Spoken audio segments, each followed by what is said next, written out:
मित्रांनो, सध्या मराठी चित्रपटांमध्ये सुद्धा एक ट्रेंड निर्माण झालेला आहे. तो म्हणजे एखाद्या प्रसिद्ध अभिनेत्रीला घेऊन एखादं नृत्य चित्रित करणं. काही जण त्याला कदाचित आयटम सॉन्ग म्हणत असतील, पण मुळात अशा आयटम सॉन्गची गरज आहे का? हे मी आधी सांगणार आहे. मी कुठच्या चित्रपटाबद्दल बोलतोय? आज आपण जमलो आहोत ते सालबर्डी या चित्रपटाचा रिव्ह्यू ऐकण्याकरता. मी तुमचा मित्र गणेश अथवल स्वागत करतोय स्वामी कृपा क्रिएशन्स या युट्यूब चॅनलमध्ये. आता सुरुवातीला आपण या चित्रपटाच्या कथानकाबद्दल बोलू. मुळात सालबर्डी सत्य घटनेमागील सत्य अशी टॅगलाईन असलेला हा चित्रपट पहिल्यापासूनच चर्चेचा विषय ठरलाय, कारण चित्रपटाचा टीझर लॉन्च असेल, ट्रेलर लॉन्च असेल, आपण त्याचे सुद्धा रिव्ह्यू केलेले आहेत. जर बघितले नसतील तर स्वामी कृपा क्रिएशनला सबस्क्राईब करा. मुळात सालबर्डी गावामध्ये अशा काही विचित्र घटना घडतात की त्या घटनांमागे नेमकं कोण आहे. आता त्या घटना इथपर्यंत तुम्हाला कळल्या असतील की लहान मुलांची प्रेत अचानकपणे तलावातनं नदीतनं बाहेर यायला लागतात आणि मग माशांनी खाल्लेलं ते प्रेत आहे का, नेमकं काय झालंय, बुडून तो झालेला मृत्यू आहे, अपघात आहे का, या घटनांमागे कोणीतरी वेगळीच व्यक्ती आहे. आणि या संदर्भात जेव्हा गावात चर्चा सुरू होतोय त्यावेळेला पोलीस अधिकारी मनोरमा प्रधान यांची नेमणूक या केसची उकल करण्याकरता होते. आता यामध्ये पुढे काय घडतं, या हत्याकांडामागे कोणी असतं का हा घातपात असतो, का हा बुडून झालेला मृत्यू असतो, हे मी तुम्हाला सांगणार नाही. त्याकरता तुम्हाला सालबर्डी चित्रपट बघावा लागेल. सालबर्डी चित्रपटाच्या कथानकाचं नक्कीच कौतुक करावं असं वाटतं, कारण चित्रपटाचा वेग खूप छान आहे आणि मुख्य म्हणजे शेवटपर्यंत, अगदी शेवटच्या क्षणापर्यंत हा चित्रपट आपल्याला खिळवून ठेवतो. मध्यंतराचा सुद्धा जो पॉइंट आहे ना, तो अतिशय योग्य पॉइंट आहे.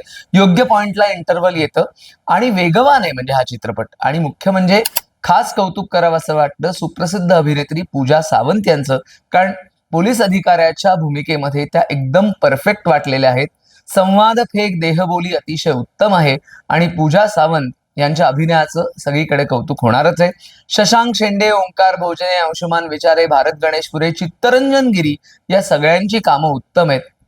फक्त आता खटकणाऱ्या गोष्टींबद्दल जर बोलायचं झालं तर मुळात त्यात एक जे मंजुळा गाणं आहे, तर ते मला स्वतःला असं वाटतं की त्या गाण्याची गरज नव्हती. अर्थात तुमची मतं वेगळी असू शकतात, मी फक्त माझं मत मांडलं. पण मुळात कथेला पुढे नेणारं जे गाणं आहे ना, ते गोंधळ आहे या चित्रपटातला, जो अतिशय उत्तम सादर झालेला आहे आणि कश्मीर महाजनींनी अप्रतिम नृत्य केलेलं आहे. त्याच्याबद्दल सुद्धा आपण बोलून झालेलं आहे. आशिष पाटील कोरिओग्राफर आहेत त्या गोंधळचे, हे सुद्धा तुम्हाला ठाऊक आहे. ते गोंधळ गीत आहे ना, ते या कथेला पुढे नक्कीच नेतं.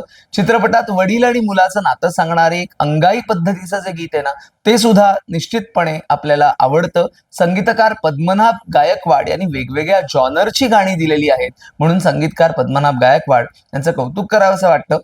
चित्रपटाच्या पूर्वार्धामधले जे काही सीन्स आहेत ते थोडेसे रेंगाळणारे वाटतात, संथ वाटतात. ही एक थोडीशी बाजू खटकते आणि खास करून जे दारू पिण्याची दृश्य आहेत ना, ती एवढी नको होती असं माझं वैयक्तिक मत आहे. तुमचं मत कदाचित वेगळं असू शकतं. पण सगळ्यांनीच भूमिकेला आपल्या उत्तम न्याय दिलेला आहे. कमलाकर सातपुते यांची देखील भूमिका आहे. सर्वांची कामं मात्र छान झालेली आहेत. मुख्य म्हणजे सिनेमॅटोग्राफी खूप आवडलेली आहे आणि भयपट हा जो जॉनर असतो, सस्पेन्स थ्रिलर, या जॉनरला या कथेने उत्तम न्याय दिलेला आहे. अंधश्रद्धा, भानामती, करणी, जादूटोणा या संदर्भात काही आहे का या चित्रपटात? चित्रपटाच्या ट्रेलरवरून कदाचित तुम्हाला अंदाज आला असेल, पण ती गोष्ट मी निश्चितपणे तुम्हाला सांगणार नाहीये, नाहीतर मग चित्रपट बघण्यातली मजा राहून जाईल, नाही का?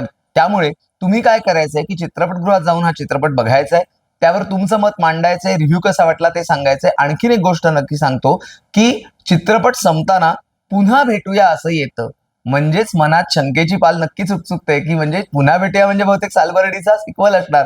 आता सालबर्डीच्या सिक्वल मध्ये काय असणार हे आपल्याला माहिती नाहीये, तो कधी येणार काय ते आपल्याला माहिती नाही, त्याकरता प्रतीक्षा करावी लागेल. पण आता एक उत्तम भयपट सस्पेन्स थ्रिलर चित्रपट म्हणून या चित्रपटाचा आस्वाद घ्यायला काहीच हरकत नाहीये.